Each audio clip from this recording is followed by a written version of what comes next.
আমার নাম Prosenjit গুচ্ছাই, কিশালা events and অ্যাডভার্টাইজমেন্টের কর্ণধার। আমি সায়ক আড্ড, পেন ক্লাবের কর্ণধার। আমি অর্গানাইজারের তরফ থেকেই আছি কিশোরায়। আমার নাম সুব্রত দাস। আজকের এই যে পেন উৎসব, এটা তো তৃতীয় বছরে পড়লো। গত 2 বছরে যথেষ্ট সাফল্য সঙ্গে আপনারা এটা বলছেন, এবারে বিশেষত্ব কি?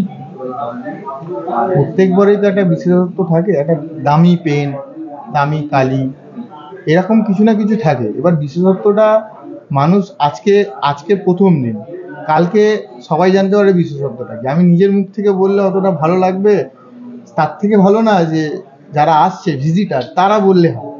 এবারে কত দামের পেন আর কি এসেছে সবচেয়ে বেশি? এবারে এসছে প্রায় 10 লাখ টাকার মতন দামের পেন।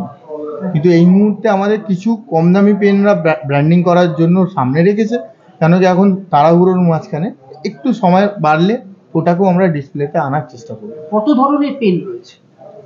2000-এর ওপর ব্র্যান্ড রয়েছে। ভ্যারাইটি আছে। কতগুলো সংস্থা এসছে মানে এই পেন নিয়ে? 60খানা ইন্টারন্যাশনাল ব্র্যান্ড আমাদের সাথে অংশগ্রহণ করেছে, প্লাস সাথে ইন্ডিয়ান ব্র্যান্ডও আছে। ইন্ডিয়ান ব্র্যান্ডের সংখ্যা কম করে হলেও 20 থেকে 25টা। ঠিক আছে। ঝর্ণা পেন সম্পর্কে বাঙালিদের একটা আবেগ আছে। রবীন্দ্রনাথের পেন ঝর্ণা পেন লিখেছে, এবং যতদূর শোনা যায় ঝর্ণা পেনটা নামটাও বোধহয় রবীন্দ্রনাথের দেওয়া। সে বিষয়ে আপনি বলুন। অবশ্যই ঝর্ণা কলমের বৈশিষ্ট্য হলো, রবীন্দ্রনাথ ঠাকুর যখন নামকরণ করেছিলেন, ঝর্ণা কলম সৃষ্টি তো তখন থেকে নয়, ঝর্ণা কলমের সৃষ্টি তারও আগে থেকে। আর রবীন্দ্রনাথ ঠাকুর আমাদের বাঙালিদের কাছে একটা গর্ব। তো উনি ঝর্ণা কলমকে প্রতিষ্ঠা করার পরে মানুষের প্রতি পেনের চাহিদাটাও বেড়েছিল সেই সময়। কিন্তু যুগের পর যুগ, দশকের পর দশক, এখন ঝর্ণা কলম প্রায় বিলুপ্ত হয়ে গেছে, পাওয়াই যায় না কোথাও।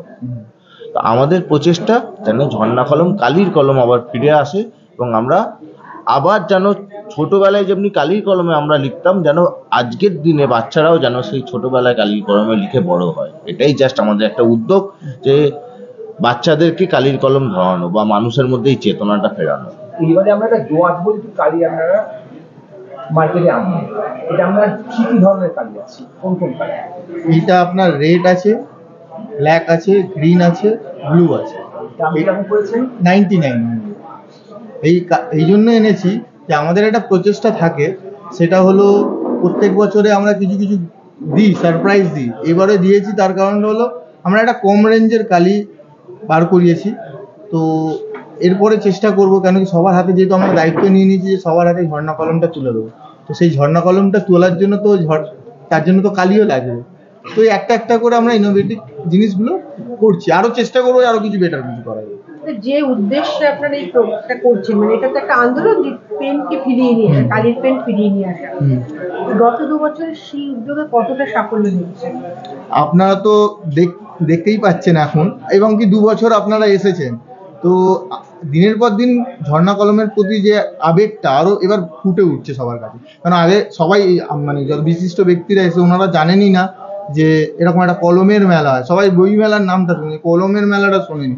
তো আমরা যখন 3 বছর এই জায়গাটা চলে এসেছি, তো আশা করি আমরা একটু একটু করে উঠছি, আপনাদের আশীর্বাদে উঠছি, এবং হুট করে তো একবারে বড় কিছু করা যায় না। আমরা এখন এই মুহূর্তে দাঁড়িয়ে 24টা স্টল নিয়ে কাজ করছি, আমাদের চেষ্টা আছে যাতে 24,000 স্টল নিয়ে কাজ করি। ঠিক আছে। সুব্রত দাস, আমি অর্গানাইজারের তরফ থেকে এই পেন মহোৎসবে। আর এইখানে যে কালি পেনগুলো, কালি বা পেন যেগুলো এসে ইন্টারন্যাশনাল ন্যাশনাল ব্র্যান্ডগুলো, তার মধ্যে থেকে যেমন মন্টব্ল্যাঙ্ক, তারপরে পেলিকেন, তারপরে আরও পার্কার, আরও শেফার্ড, এই টাইপের কোম্পানিরা এসে আমাদের এখানে যোগদান করেছেন, যাতে সাধারণ মানুষের কাছে পৌঁছানো যায়।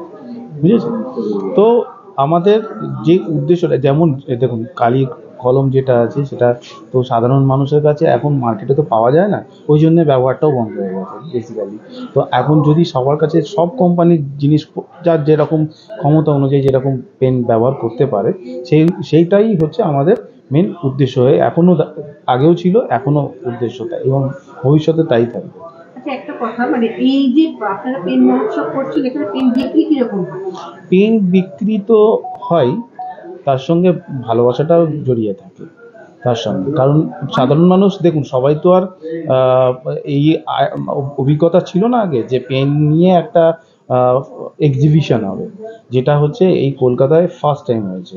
আর সাধারণ মানুষ যারা কিনতে আসে, আর কিছু লোক আছে যারা দেখতে আসে, তো তার জন্যেই মেনলি। অনেকে তো ফাউন্টেন পেনটাকে মানে এতভাবে ভ্যারাইটিভাবে দেখেনি, এটাও তো দেখা একটা বড় ব্যাপার, যেটা আমরা পেরেছি সাধারণ মানুষের কাছে পৌঁছে দিতে, আর ভবিষ্যতে চেষ্টা করছি আর পৌঁছে দিতে পারবো। আর সবার আশীর্বাদ থাকলে আমরা অবশ্যই পারবো। বর্তমানে ফাউন্টেন পেন একটা বড় সমস্যা, ফাউন্টেন পেন সারানোর জায়গা পাওয়া যায় না, কোনো কারো লিপ খারাপ হয়ে গেল, কারো কালির জায়গাটা, সেই ব্যাপারে আমরা কি ভাবছি? সেই ব্যাপারে আমরা ওইটা নিয়ে কাজ করছি। তো আমরা আশা করছি যে এইরকম ফাউন্টেন পেন বিলুপ্তির পথে হয়ে যেতে, তো এইরকম লোকও পাওয়া যায় না। তো ওই সব লোকেদেরকে তৈরি করা, এইগুলো নিয়ে আমরা কাজ করছি। তো ভবিষ্যতে আশা করছি ওটা আমরা সাকসেস হব, আর ফাউন্টেন পেনটাকে প্রচারও করতে পারবো।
पानी में रखा है।